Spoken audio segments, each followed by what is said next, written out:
next segment of Join the Conversation is about making a difference. Joining me from the Sand County Foundation is Ed Warner. Hi, Ed. How are you doing today? Great. There we go. Now I can see you. So, a former leader in natural gas exploration, Ed now devotes his life to conservation in the US and Africa. And as you'll find out, he does that wearing many hats. Not only is he a conservationist, but he is also a geologist, an author, and a noted philanthropist. So, Ed, thank you so much for being here today. I've really been looking forward to this conversation. You are a geologist who made this out of the box natural gas discovery worth $500 billion.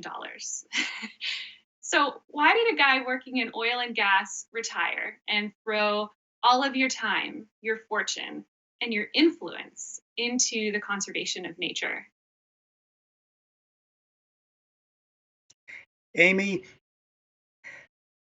I grew up in the city of New York, and I was lucky enough at 10 years old to be sent to the Adirondack Mountains of upstate New York, where I fell in love with nature and science.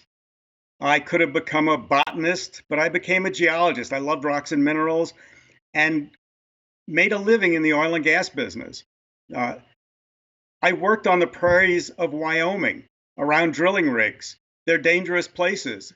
And so if you found my day pack when I was working in oil and gas, you'd have found my Peterson bird book, my Audubon flower book, oh, another yellow daisy-like flower I don't know, and my book on Rocky Mountain trees. And a lot of that land is owned by private landowners, by ranchers. And if you ask permission, they'll let you go on their ranch lands. They would say, leave the gates the way you found them. And I found these people, the stewards of the land. I thought they were amazing generational families. And then things changed in the 1970s and 80s. All of a sudden, I'd go up to a ranch and they would say, you don't work for the government, do you? I said, no, I'm an independent geologist. Oh, okay, you can go on our lands. I discovered the unintended negative consequences of the Endangered Species Act. People who loved the land were being demonized, and there were lawsuits that were threatening their property rights and their livelihoods, and they didn't like it. And neither did I. I thought, this is a terrible way of treating people.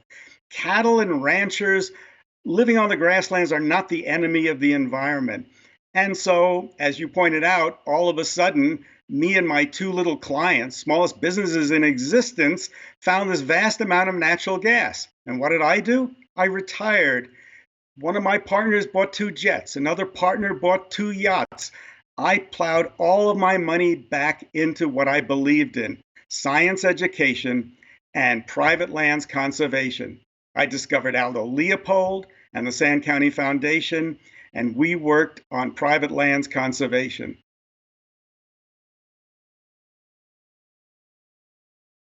What an inspiring story, Ed. I'm just thrilled to hear that story from the start.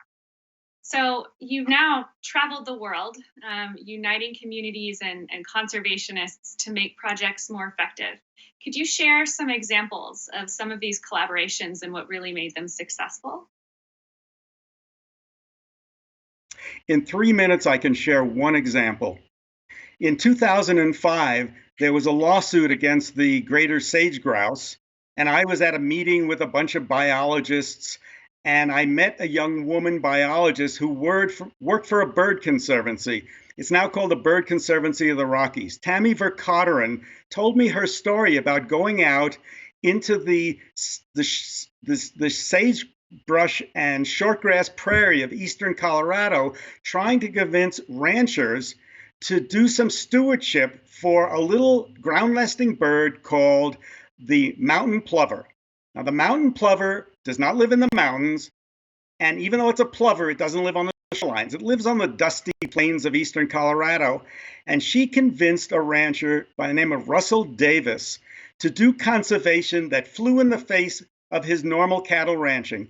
He had beautiful grass. He tended his grass like a garden. He made sure the cattle didn't overgraze it. And she was asking him to chew up big patches of grass and turn it into dust because the mountain plover loved to live where it could see its predators coming.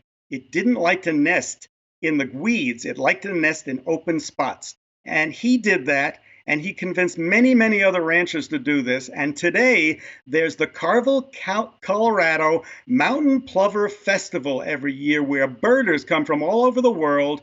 There isn't even a motel in Carville, Colorado, and so they stay in ranch houses. And birders, environmentalists, discover ranchers who are environmentalists, and they build partnerships. Russell Davis won the prestigious Leopold Conservation Award, named after Aldo Leopold, and created by Sand County Foundation in Colorado. It now extends from New England to California to North Dakota to Texas, this award. And Russell won this award for his leadership and stewardship on the land.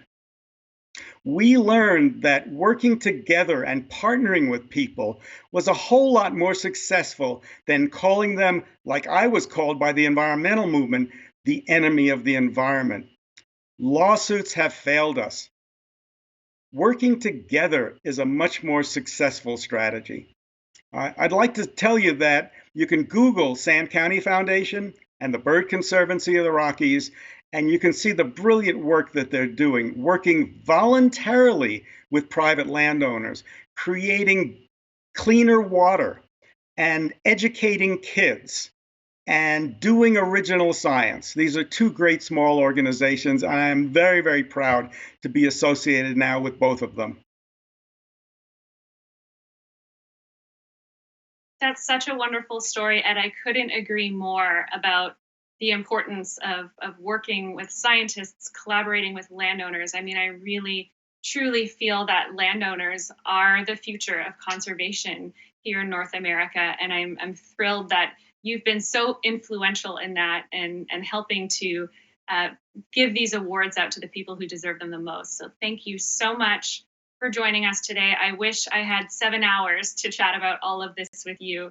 And hopefully at some point we can do that, maybe at another Earth Optimism. But thanks again, and I'll look forward to speaking with you more about this in the future. Thank you, Amy, and thank you for the Smithsonian, the greatest museum complex in the history of the world. Great, thanks, Ed.